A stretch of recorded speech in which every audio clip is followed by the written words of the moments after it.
Welcome to Beating Cancer Daily. Beating stage 4 cancer for 30 years still takes my breath away every time I say it. I'm Saranne, founder of the Comedy Cures Foundation, and I hope you'll join me for just a few minutes daily for the next 365 days so we may laugh, learn, maybe cry a little as we live our best days beating cancer daily together.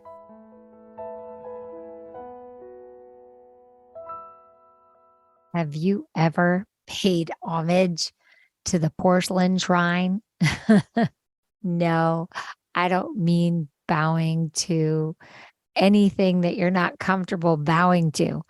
I'm talking about bending over that toilet and just being so nauseated that you didn't know what you were going to do. Well, when I went through cancer treatment, it was over 2 decades ago, and the anti-nausea medicines were nothing like they are today. And management wasn't as focused on as it is today. Quality of life while going through chemotherapy is really important. And the medical world is focusing on it much, much better.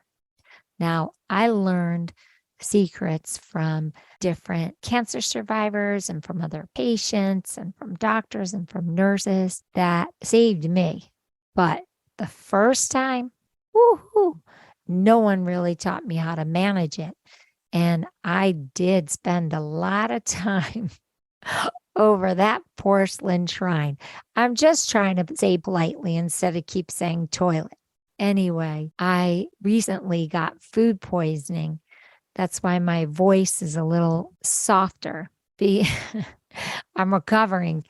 And I have to tell you, it was 6 good hours where I met that toilet seat.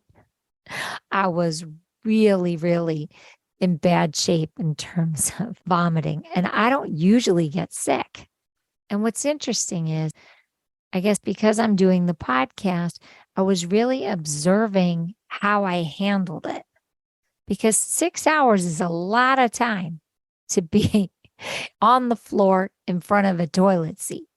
So I really took note of it because I felt that it was very reminiscent of my first chemo treatment when I didn't have the nausea medicines moderated and I didn't know how to control that. And I wasn't even clear what to ask.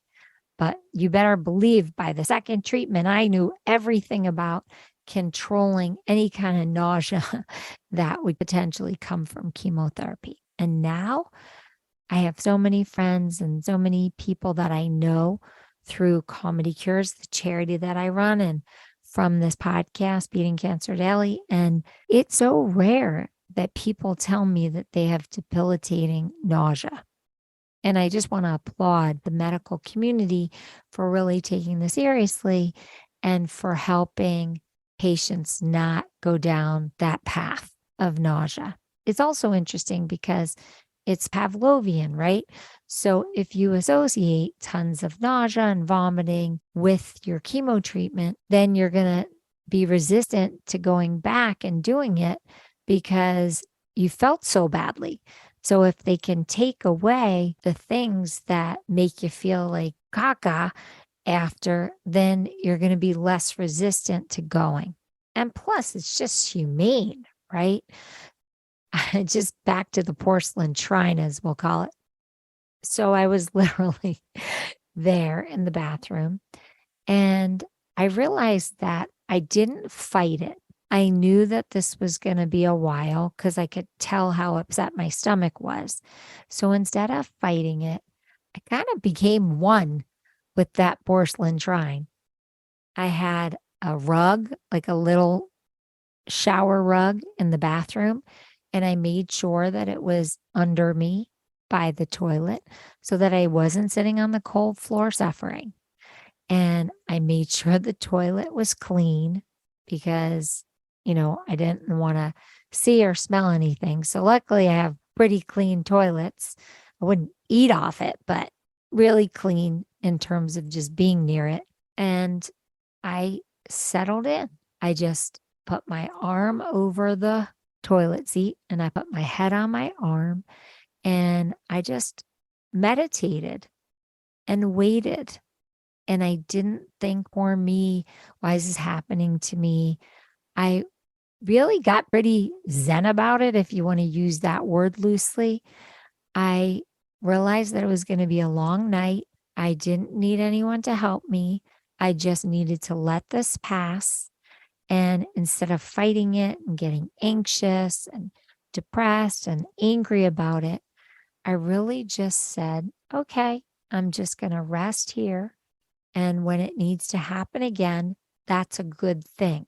So I reframed the situation from I'm not sleeping, I'm uncomfortable, I'm on a floor in a toilet, I have my head near a toilet, I'm going to have a bad day tomorrow. This is so annoying. How am I going to work tomorrow? I just let all of that go. And I said, okay, well, I guess my creator wants me near a toilet to feel what it's like to be near a toilet. And I really just settled in and tried to stay as calm as possible and try to think of happy things that make me feel calm and relaxed and peaceful.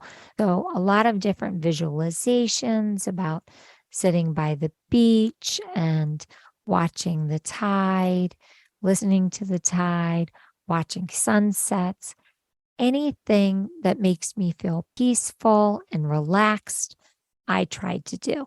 And you can hear I'm a little dehydrated still. But at the end of the day, that's exactly what happened to me my first chemo treatment, because I didn't ask and know how to control any potential nausea that would come.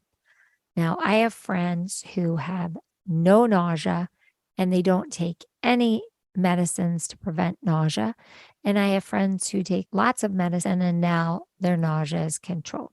So it really is just learning what's best for your body and then accommodating yourself with your medical team to make sure that you're doing exactly what you need to have the easiest treatments possible. But back to my porcelain shrine. It did pass. The next day, I felt depleted. So I took really good care of myself and made sure that I rested and drank a lot of fluids and then pampered myself once again. I really think that when you go through something like what I went through just now with the food poisoning, that you have to compensate and you have to be really good to yourself and you need to restore yourself and you need to do things that pamper you. And they can be very small. It could be having a green juice if that feels restorative to you. Anything that makes you feel good. You should do a couple of those things after you've had a, a hard night. I definitely had a hard night, but I'm bouncing back. I would love to hear what your strategies are. And yes, you can tell me your strategies when you have to visit that porcelain shrine, or you can tell me your strategies of how you recuperate and restore yourself quickly. Go to comedycures.org and find the record button and let me know, or hit the write us button and write me a note. I really love sharing your strategies and I love learning from you too. Have a blessed day, and I hope none of us ever get food poisoning again.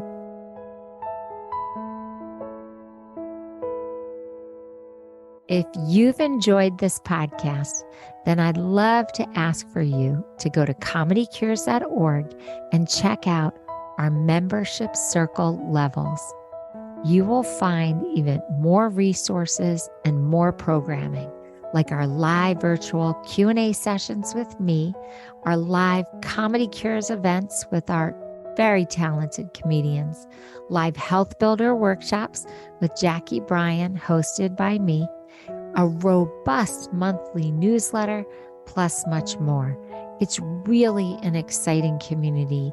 So please consider becoming a member, giving it as a gift, telling your friends, telling your hospital support group all about this community. I can't think of a more empowering way to go through a cancer journey or your survivorship or your caregiving experience than with us at Beating Cancer Daily. It's truly an honor to serve you. Thanks so much. See you tomorrow. Guess what time it is? It's time for me to read the disclaimer. Beating Cancer Daily and the membership circle are not in lieu of medical advice or treatment. They are for entertainment purposes only. Please consult your healthcare team to review your best strategy. Thanks for listening.